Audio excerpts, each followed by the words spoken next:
ولقد أرسلنا موسى بآياتنا وسلطان مبين إلى فرعون وهامان وقارون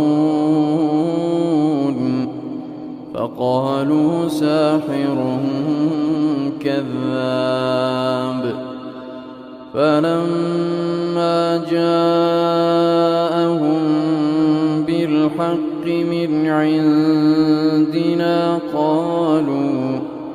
قالوا اقتلوا أبناء الذين آمنوا معه واستحيوا نساءهم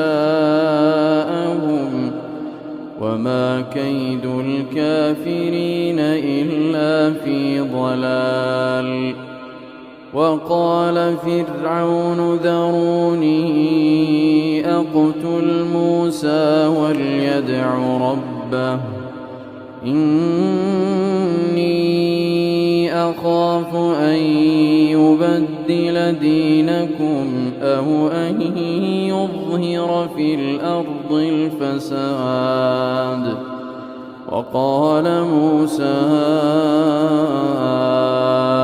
إني عذت بربي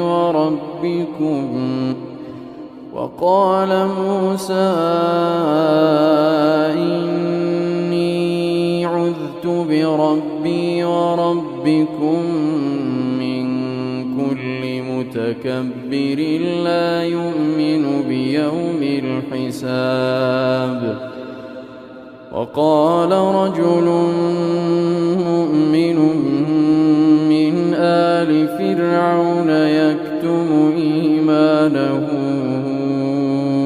أتقتلون رجلا أن يقول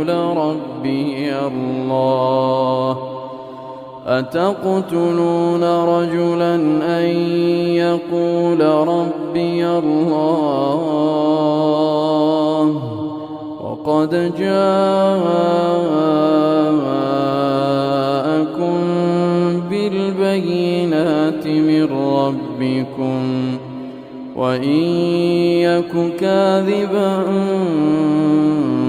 فعليه كذبه وإن يك صادقا يصبكم بعض الذي يعدكم إن الله لا يهدي من هو مسرف كذاب.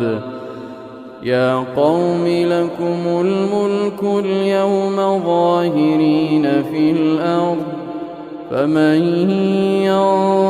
ينصرنا من بأس الله إن جاءنا.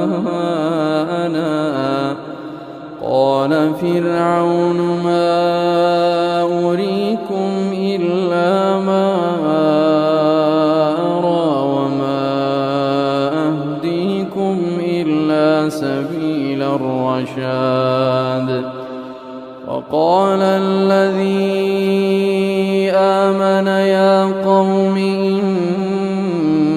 إني أخاف عليكم مثل يوم الأحزاب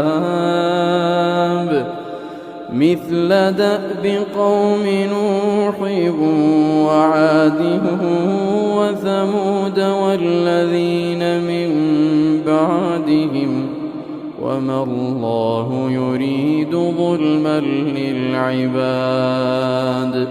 ويا قوم إني أخاف عليكم يوم التناد يوم تولون مدبرين ما لكم من الله من عاصم ومن يضلل الله فما له